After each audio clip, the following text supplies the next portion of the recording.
नहमदुहु व नुसल्ली अला रसूलिल करीम अम्मा बाद फ़अऊज़ु बिल्लाहि मिनश शैतानिर रजीम बिस्मिल्लाहिर रहमानिर रहीम या अय्युहल्लज़ीना आमनु दुख़ुलू फ़िस्सिल्मि काफ़्फ़ा।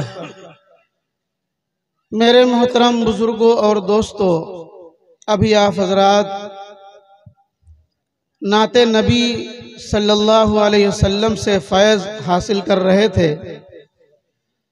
आप हज़रात काफ़ी वक्त से बैठे हुए हैं और आप थके भी हुए होंगे। बस मैं चंद बातें आप हज़रात के सामने जो आयत करीमा तिलावत की है इसी की ज़िम्न में अर्ज़ करना चाहता हूँ। अल्लाह के नबी सल्लल्लाहु अलैहि वसल्लम सहाबा किराम की जमात के साथ बैठे हुए थे और आपने तालीम दी कि ऐ मेरे सहाबा, जब तक तुम्हारी जान से ज्यादा, तुम्हारी औलाद से ज्यादा, तुम्हारे खानदान से ज्यादा तुम्हारी नजर में मेरी जात महबूब ना हो जाए, उस वक्त तक तुम कामिल ईमान वाले नहीं हो सकते। हजरत उमर रज़ी अल्लाह ताला अन्हु तशरीफ फरमा थे। आपने फरमाया, ऐ अल्लाह के रसूल, मेरी जान आपके मेरे माँ बाप आपके नजदीक कुर्बान, मेरी जान आपके नजदीक कुर्बान नहीं। अल्लाह के नबी सल्लल्लाहु अलैहि वसल्लम ने फरमाया कि उमर, तुम्हारा ईमान मुकम्मल नहीं हुआ। तो इस जुमले ने हजरत उमर फारूक रजी अल्लाह ताला अन्हु को मकाम एहसान तक पहुंचा दिया। और आपने गौर किया अपनी जात में कि अल्लाह के नबी सल्लल्लाहु अलैहि वसल्लम के ज़बान मुबारक से अल्फाज निकले हैं, उमर कहाँ जाएगा। गौर करने के बाद मालूम हुआ कि नहीं, ऐ अल्लाह के रसूल सल्लल्लाहु अलैहि वसल्लम, मेरी जान से ज्यादा आपकी मोहब्बत मेरे नजदीक मोहतरम है। आपने फरमाया कि उमर, तुम्हारा ईमान कामिल हो गया, तुम पूरे के पूरे इस्लाम में दाखिल हो गए। एक बुजुर्ग एक रास्ते से गुजर रहे थे। एक देखा कि एक ताजिर एक बाजार से गुलाम लेकर के जा रहा है। वो गुलाम अपने ताजिर के साथ, मालिक के साथ गुजर रहा है। मालिक पूछता है कि गुलाम, तू किस तरह से सोना पसंद करता है। तो उसने कहा कि मेरा मालिक, आप जिस तरह मुझे सुलाएंगे मैं उसी तरह सोऊंगा। ताजिर ने फरमाया कि तुम्हारा खाना कौन सा पसंद होगा। तो गुलाम ने कहा, मालिक, आप जो मुझे खिलाओगे वो मुझे पसंद है। अल्लाह के वली इन सवाल और जवाब को, उन दोनों के दरमियान की गुफ्तगू को समाअत फरमा रहे थे और सुन करके रोना शुरू कर दिया।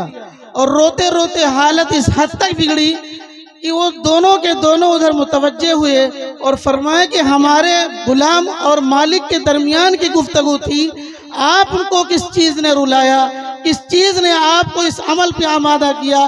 फरमाया कि इस गुलाम ने बंदगी का सही सलीका सिखला दिया। कुरान करीम के अंदर अल्लाह पाक ने अब्द का लफ्ज़ इस्तेमाल फरमाया है।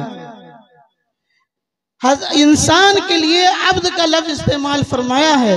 और अल्लाह के नबी सल्लल्लाहु अलैहि वसल्लम के बारे में भी अल्लाह पाक ने ये अब्द का लफ्ज़ इस्तेमाल फरमाया, सुब्हानल्लज़ी असरा बिअब्दिही लैलन मिनल मस्जिदिल हराम।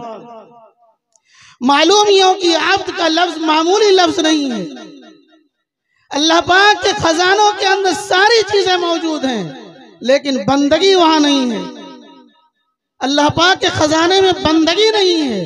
बंदगी को निकाल करके अल्लाह पाक ने इंसान के हवाले कर दिया और फरमाया, मेरे बंदे, तू कितना भी बड़ा गुनहगार होगा, कितना भी गुनाहों का आदी होगा, लेकिन तेरे दिल के अंदर अगर मेरा खौफ पैदा हुआ और तू रोते हुए आया, आजिज़ी इनकिसारी के साथ तूने सजदा कर लिया और मेरे सामने आंसुओं को गिरा दिया, तो इस बंदगी तुझे उस मकाम तक पहुंचाएगी, तुझे इस बंदगी इज्जत तक पहुंचाएगी।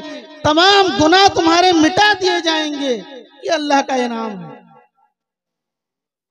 इसलिए मेरे अजीजों और दोस्तों, बातें तो ज्यादा नहीं करनी है, बस इतना बताना है कि 100% आप हजरात मुसलमान हो जाएं, इस्लाम के अंदर 100% आप दाखिल हो जाएं। अल्लाह के नबी सल्लल्लाहु अलैहि वसल्लम की खिदमत में बहुत बड़े बड़े मुशरिकीन मक्का आकर के जमा हुए और फरमाया कि अल्लाह के महबूब, आप सिर्फ इतना मान लीजिए कि मैं आपके खुदाओं को मानूं, आप मेरे बुतों को मान लीजिए। आपने फरमाया बात गलत।